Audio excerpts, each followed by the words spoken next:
तो आज हम यूनिट 6 कराने जाएंगे जिसका नाम है मेडिकेशन एडरेंस। तो इसके अंदर हम क्या पढ़ेंगे, मेडिकेशन एडरेंस होता क्या है।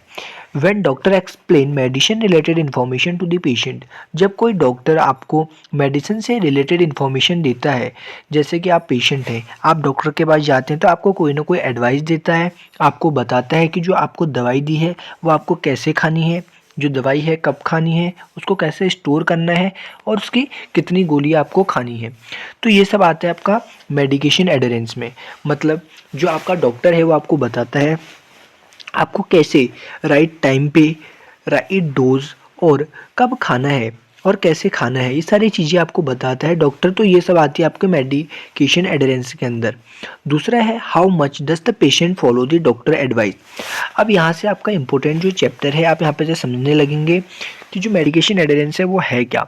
How much does the patient follow the doctor advice, मतलब जैसे कि आप पेशेंट हैं, आप डॉक्टर के पास गए, आपको बुखार आया, तो जो आपको डॉक्टर ने बताया, फॉर एग्ज़ाम्पल ने कहा कि जो आपको दवाई है वो सुबह शाम खानी है, तो आपने क्या करा, उसे सुबह शाम खाया।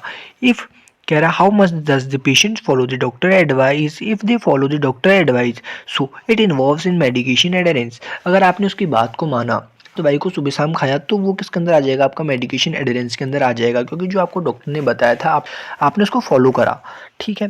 If the patient follow 80% of doctor advice, अगर कोई पेशेंट है वो 80% भी उसकी बात को मान रहा है तो वो भी हमारा मेडिकेशन एडरेंस के अंदर आ जाएगा।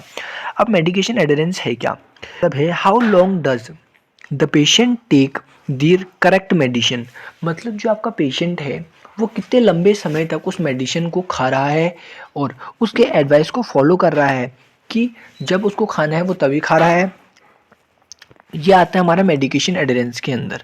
अब मेडिकेशन नॉन एडरेंस क्या है, मेडिकेशन नॉन एडरेंस का मतलब होता है जब हमारा पेशेंट क्या है उसको फॉलो नहीं करता है, जो डॉक्टर है, डॉक्टर ने जो उसको बताया है उसकी बात को नहीं मानता है, तो आता है नॉन मेडिकेशन एडरेंस के अंदर। It means when the patient does not take the medicine at the right prescribe time is called medication non adherence. मतलब जब उसको प्रिस्क्राइब की गई है दवा, फॉर एग्जांपल उससे कहा आपको सुबह शाम एंड दिन में खानी है, तो वो सिर्फ और सुबह खा रहा है और शाम को खा रहा है, या फिर वो कभी भी नहीं खा रहा है, तो ये हमारा आ जाता है नॉन मेडिकेशन एडरेंस के अंदर। कौन कौन से फैक्टर्स होते हैं यहाँ पे, नेक्स्ट है आपका फैक्टर्स इन्फ्लुएंसिंग नॉन एडरेंस।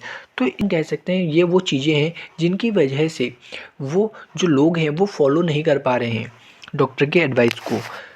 तो पहला आता है इलिटरेसी, मतलब जो आपके लोग हैं वो इतने ज़्यादा, बहुत सारे लोग होते हैं हमारे वो क्या हुए एजुकेटेड नहीं है, उसकी वजह से दिक्कत हो सकती है, क्योंकि जो हमारे most of the time patients are uneducated and don't understand doctor advice, तो वो डॉक्टर के एडवाइस को भी नहीं समझ पाते हैं।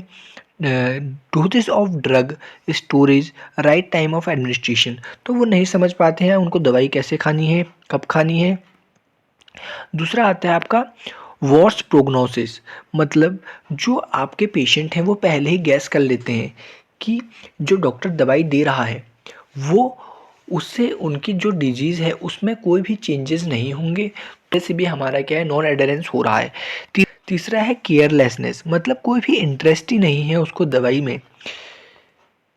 चौथा है बिजी शेड्यूल, बिजी शेड्यूल की वजह से भी क्या है आपका नॉन एडरेंस हो सकता है। फॉर एग्जांपल जैसे due to being busy with work they do not able to take the drug on time. For example जैसे कि आपने देखा होगा बहुत सारे लोग क्या होते हैं ऑफिस जाते हैं तो उनको जो है जिस टाइम पे प्रिस्क्राइब की जाती है मेडिसिन, फॉर एग्जांपल उसको जो है 12 बजे प्रिस्क्राइब की है उस मेडिसिन को, तो अब उसका लंच होता है 1 बजे, तो देन कि जो एडवाइस होती है उसको फॉलो नहीं कर पाते हैं, तो वो भी उसकी वजह से भी क्या हो जाता है, कभी कभी वो भूल जाते हैं अपने बिजी शेड्यूल में दवाई को लेना, तो ये सब हमारा बिजी शेड्यूल के अंदर आ जाता है। फिर आता है confusion, due to many more drugs और पेशेंट बिकम कन्फ्यूज, जब आपके पास बहुत सारी दवाई हो जाती हैं, फॉर एग्जाम्पल कोई पेशेंट है वो बीपी की भी खा रहा है, शुगर की भी दवाई खा रहा है, या फिर हम कह सकते हैं कोलेस्ट्रॉल की भी खा रहा है, वो अलग अलग बीमारी की दवाई खा रहा है, तो देन यहाँ पे उसको समझ नहीं आएगा कौन सी दवाई कब खानी है और कैसे खानी है, तो तब भी यहाँ पे क्या है कन्फ्यूजन कॉज हो जाता है।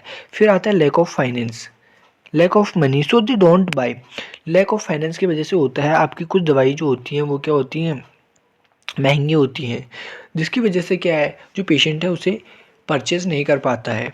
नेक्स्ट आता है वो है पेशेंट काउंसलिंग। पेशेंट काउंसलिंग का मतलब होता है कि जो आपका डॉक्टर है या तो उसके पास बहुत सारे पेशेंट आ रहे हैं जिसकी वजह से वो है पेशेंट्स को प्रॉपरली जो है काउंसिल नहीं कर पा रहा है, वो उन्हें नहीं बता पा रहा है कि आपको कैसे इस दवाई को खाना है और कब खाना है।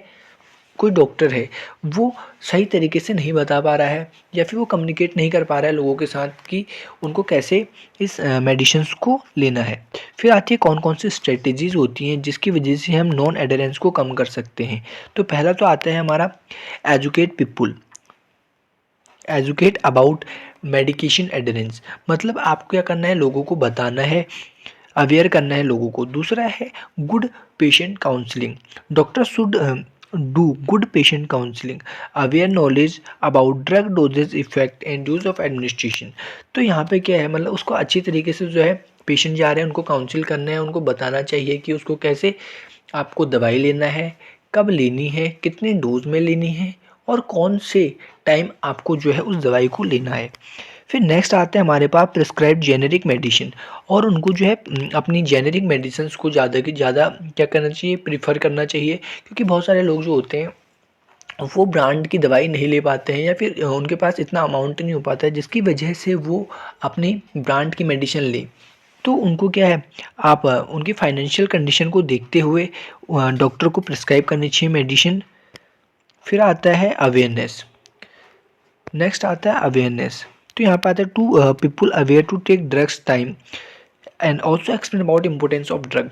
वो लोगों को बताएं, अवेयर करें कि आपके सही टाइम कौन सा है दवाई का और क्यों आपको जो ये दवाई दी गई है ये क्या असर करेगी आपकी बॉडी में और कब कब तक जो आपको बीमारी है वो सही होगी। ये सारी चीज़ें जो है डॉक्टर को बतानी चाहिए। फिर आते हैं आपके पास favourable route of drug administration. मतलब giving medicine of that route which the patient can consume well. और उसको मतलब दवाई उस तरीके से देनी चाहिए जिससे वो जो है ईजिली एडमिनिस्ट्रेट कर सकें, जिससे उसे कोई भी दिक्कत ना हो। आपको पिक्टोग्राम का यूज़ करना चाहिए। आपके पास क्या होते हैं, बहुत सारे छोटे छोटे कार्डबोर्ड टाइप के होते हैं या फिर हम कह सकते हैं इमेज की हेल्प से भी आप उनको जो है बता सकते हैं कि आपको कैसे इनको यूज़ करना है। फिर आता है प्रोड्यूस क्वालिटी ऑफ मेडिसिन। आपको क्या है, कम दवाई देनी है, पेशेंट चीप कॉस्ट पे फॉर द पेशेंट केयर। आपको जो है रेशनल यूज़ ऑफ मेडिसिन का यूज़ करना है। मतलब यहाँ पे आपको क्या है, उनको कम से कम दवाई देनी है कम दामों में। आपको क्या है, अगर आप कम मेडिसिन वहाँ पे यूज़ करेंगे, कम दाम में यूज़ करेंगे और इफ़ेक्टिव मेडिसिन का यूज़ करना है तो वो सब हमारा रेशनल यूज़ ऑफ मेडिसिन के अंदर आ जाता है। तो यहाँ पे जो आपका 6 चैप्टर है वो पूरा कंप्लीट हो चुका है। आशा है कि आपको वीडियो अच्छी लगी होगी। यदि वीडियो अच्छी लगी तो वीडियो को एक लाइक और चैनल को सब्सक्राइब करें ताकि आने वाली लेटेस्ट वीडियो सबसे पहले देख सकें।